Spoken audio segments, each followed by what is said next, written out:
News on 2 News.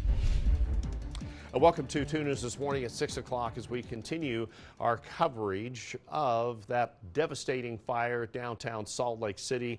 Destroyed 4 restaurants and put out a blanket of smoke. We do have extensive coverage for you this morning. We have Mary, Annika downtown at Ground Zero where this fire broke out, and also we have Kristen McPeak checking traffic for us. Let's start our coverage right now with Annika and Mary. Okay, yeah, we're right here on Main Street, and those 4 restaurants Ron talked about are destroyed. We're right between 3rd South and 4th South, so 300 and 400 South. It's right in the middle of the block. We understand it started between 317 and heading south. The very first restaurant to the left there is Los Topadios. It's a Mexican restaurant that just opened, and then Trax trains are running. That's the northbound train coming through right now on time because it's 6 o'clock. Right next to Los Topadios, you see the firefighters there right in front. London Bell. The firefighters were standing in front of that looking in the windows for about a half hour just recently. So we think that's where it might have started initially. Then the restaurant to the south, that is Whiskey Street. And then one more restaurant destroyed is White Horse, the White Horse restaurant. The one to the farther south was protected, and then there's a bookstore that was protected, but you can see the damage there. The front of all 4 of those businesses gone. The one to the north, Cheers to You, is not damaged. We understand it may have some water or smoke damage, and Eva's Bakery and Cafe, also water and possibly smoke damage. But they're still here putting out hot spots. We've been seeing smoke coming from specifically London Bell just within the last half hour. Yeah, quite a bit of smoke here in the area. It almost looked like fog a little earlier this morning. Now, obviously, it's calmed down quite a bit. But the interesting thing about these 4 buildings and along Main Street itself is that these are historic buildings and they have a lot of value to people, right? These are things that have been around, or buildings that have been around for quite some time. And we talked to the firefighters earlier last night when they were in the middle of battling the blaze here, and they were telling us a little bit about why they were taking a defensive approach and what they were trying to save. And they did tell us that they had to step back a little bit to protect themselves, and they go into detail a little bit about that, and I want you to hear that from them right now. So go ahead and take a listen to this. Some of the construction features are actually advantageous for us because they're legacy construction, so you have full dimensional lumber with these buildings, so it allows us some time to operate inside the structure. But also, depending upon the layout, depending upon what the occupancy looks like, maybe they've been occupied by a different type of building or a different type of business, and the layout could be different. But our firefighters do pre-planning all the time. They know how to attack these fires. They know how to hook up to the standpipe systems, sprinkler systems, things of that nature. So, they're getting a good head on this fire.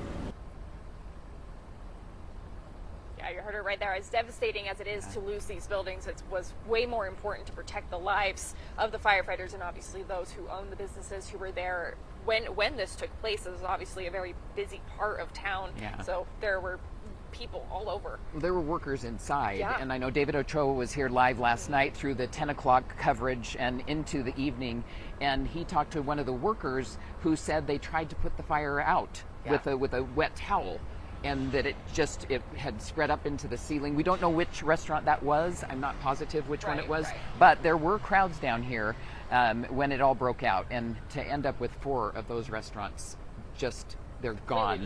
We were right up at the door and the window a little while ago, and there's nothing that made it out. The bricks from the historic buildings are down on the sidewalk. There's glass on the street here. A police car went by a little while ago under the tires. And part of the railing here for the Trax train was hit somehow and tipped over and destroyed, and there's big chunks of glass and bricks all over on the northbound side of Main Street, again between 4th and 3rd South. Yeah, Southbound is pretty clear. Again, you can see the tracks is about to go right behind us again. This is running fine this morning here, but it was affected quite a bit when this was initially happening, obviously with the fire taking place right there. But a lot of damage we're seeing here in this area. A lot of cleanup work that will need to be done in the next coming days. We were talking to the firefighters who were still, they had the hoses out. They were putting out hot spots here on Main Street and in the back alley. At 4:30 this morning, we were in that back alley, and they still had a ladder truck putting out some hot spots on top of the building, and a ground crew through the back door of one of those restaurants. So it was pretty devastating. We could still see smoke and flames coming through. And it's going to be an eye-opener for people. It really is changing the face of Main Street with those restaurants. This was part of the open streets for the city. I was actually at Whiskey Street Saturday night. I can count on one hand how many times I've been downtown Salt Lake on a Saturday night in the 30 years I've been here. And we were there Saturday night sitting on that planter right outside of Whiskey Street, waiting, and went in and had some drinks at Whiskey Street. But and now it's gone. Yeah, a couple days very later. Popular places. Yeah, definitely an eye-opener. And it goes to show just how fast these fires can move and how devastating they can be in just such a short amount of time. Like, fire crews were here. They were out here working very quickly, and it just overtook those buildings very fast. I think it ended up being a 3-alarm, yes. But we want to head back, Ron. It is devastating now. We aren't seeing as much smoke from this side of the building now. A half hour ago, they wanted us to move because they were still fighting the fire. So it's a very active scene still. Yeah, they'll be watching for hot spots all day long, maybe even into tomorrow, just from our experience of covering fires like this.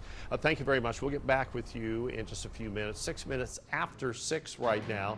And when breaking news happens like this, KUTV2 News is always on your phone, tablet, or TV. You can stream our newscasts live on the KUTV mobile app, Stir, and News On.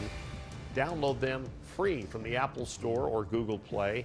Make sure you stay connected, stay informed, and follow KUTV2 News for updates as they happen. All right, we want to get to the live desk now with Kristen. It's 6:06 right now at the live desk. We have had crews out there all night long, and I've been digging through all the photos and videos that were sent back to the station. This one by David Ochoa. You can see the height of this fire right now with that water being poured down onto the restaurants. It was a all-out response from fire crews. I've seen people reporting that smoke from all over the city. They could see it. So if you have any photos or videos that you would like to share, maybe you saw this, send it to us on our Chime In page on our website, KUTV.com. I'll continue to go through all the photos and videos that we are getting into our newsroom. Thanks, Kristen. And as you can see, police cars, I think we had a live shot for you here. But anyway, the traffic cam, sun's coming up now a little bit, and you can see in more detail Main Street. Again, Main Street from 3rd to 4th South closed because of that